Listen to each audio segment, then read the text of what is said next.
Alors, on sait tous que l'Afrique a été divisée, balkanisée par les Européens à Berlin en 1884. Ce qu'on sait moins, c'est à quel point nous-mêmes, les Africains, aujourd'hui, nous continuons de maintenir cet état de balkanisation entre nos différents pays. Il y a de cela quelques jours, j'ai fait un post dans lequel j'expliquais que j'ai mis pratiquement 6 heures de temps pour faire Douala à Abidjan, un trajet qui devrait prendre 2 heures de temps. Et oui, je me suis levé à 4 heures du matin pour être à l'aéroport à 4h30 pour pouvoir arriver finalement à Abidjan vers 13 heures. C'est-à-dire que mon vol est devenu un taxi qui faisait des stops dans plusieurs pays. Et bien évidemment, face à ceci, beaucoup de personnes ont dit oui, mais c'est parce qu'il n'y a pas assez de trafic, ainsi de suite. Ok. Est-ce que vous savez qu'il n'y a pas de vol entre deux grands pays comme la Côte d'Ivoire et l'Afrique du Sud? Voilà, deux des pays les plus puissants, deux des pays les plus développés du continent africain qui ne communiquent absolument pas entre eux. Il n'y a pas un seul vol. Là, je ne parle même pas d'un vol qui fait beaucoup d'arrêts. Il n'y a pas de vol. Si vous voulez faire ça, vous devez, si vous voulez quitter de la Côte d'Ivoire pour aller en Afrique du Sud, eh bien, il y a Ethiopian, et je crois que ce sont les seuls qui font ça, qui prennent des gens, qui les amènent en Éthiopie, bien évidemment, et ensuite qui les ramènent vers le bas du continent. Vous voulez me dire que c'est la faute de qui? Si jusqu'aujourd'hui, les Africains continuent eux-mêmes à être autant divisés. C'est la faute de la France, c'est la faute de l'Angleterre, l'ancienne puissance colonisatrice. Non, moi je pense que c'est juste une volonté politique aujourd'hui qui ne se traduit pas par le fait d'amener les Africains à davantage faire du business ensemble. Des gens ont dit dans les commentaires, oui mais Philippe, c'est parce qu'il n'y a pas assez de voyageurs entre la Côte d'Ivoire et le Cameroun. Mais c'est absolument faux. Quand je prends des avions pour Paris, Douala ou Paris-Abidjan, les avions sont pleins. Et ce sont des Africains qui sont dans ces avions. Et c'est pas pour du tourisme, c'est pour du business. Je discute beaucoup avec les gens dans les avions et il y a énormément de personnes qui font du business qui sont entre ces deux pays. Donc en fait, le truc c'est ça, c'est si les gens ne voyagent pas beaucoup entre pays africains, je pense que c'est d'abord parce qu'on ne fait pas beaucoup de commerce entre pays africains. C'est d'abord ça le problème. Et si on ne fait pas beaucoup de commerce entre pays africains, c'est parce qu'il n'y a pas de véritable incitation à faire du commerce entre pays africains. Et pourtant, des moyens de pouvoir inciter les Africains à travailler ensemble, il y en a plein. Il y en a plein. Et je vais vous en partager un par exemple. Qu'est-ce qui empêche aujourd'hui à ce que les États africains, qui sont eux-mêmes petits, du fait de la balkanisation, ne s'organisent stratégiquement pour développer des industries? Moi, je me suis rendu compte qu'en Afrique, beaucoup de nos pays développent les mêmes industries. C'est-à-dire que le Cameroun et tous les pays qui sont autour de lui vont développer les mêmes industries.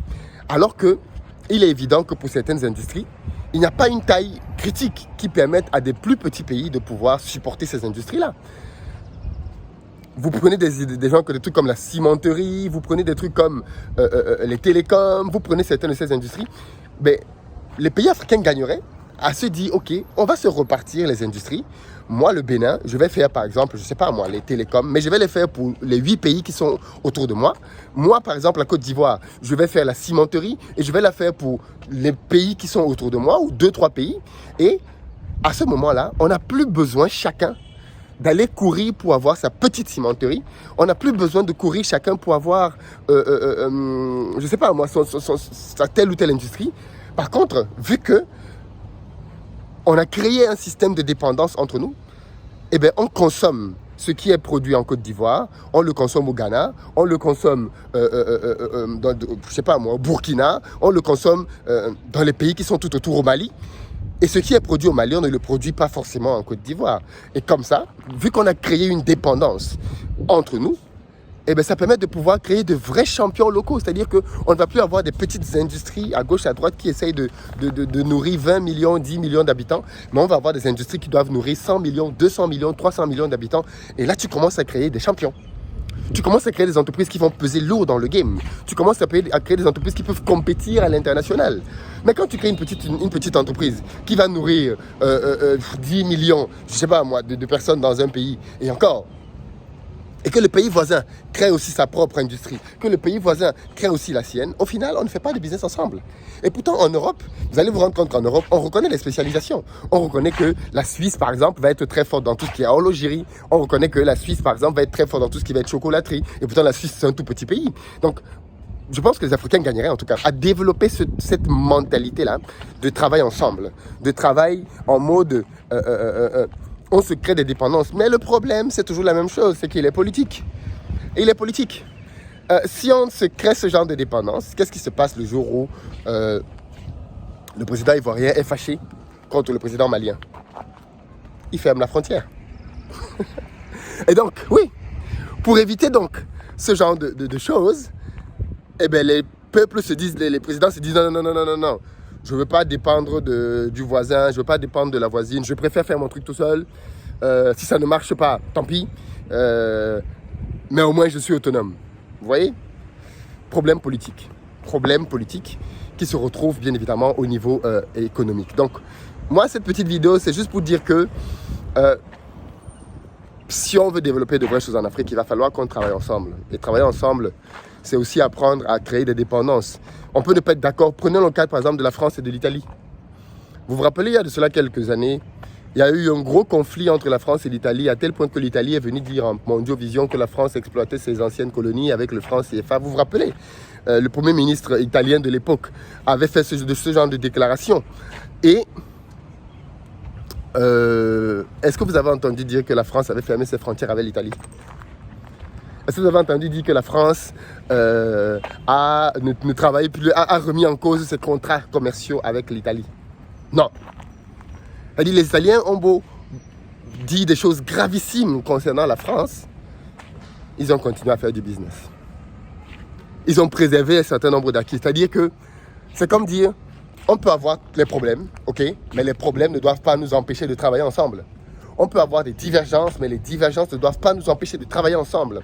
On peut ne pas être d'accord sur certaines choses, mais les désaccords ne doivent pas nous empêcher de travailler ensemble. Donc du coup, il y a des choses qu'on ne touche pas, des ententes qu'on ne remet pas en question, des acquis qu'on ne questionne pas. C'est comme ça, on va continuer de le faire, peu importe ce qui se passe. Et je pense que l'Afrique gagnerait simplement à faire la même chose. C'est-à-dire qu'on n'a pas à fermer des frontières parce qu'on n'est pas d'accord avec telle ou telle personne.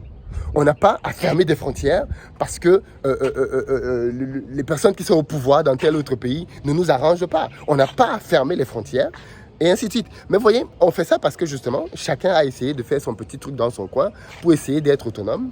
Et donc, du coup, les uns et les autres peuvent se passer des uns et des autres. Mais si on crée de vraies dépendances, en créant des vrais champions locaux, mais regardez même les compagnies aériennes. Regardez les compagnies aériennes.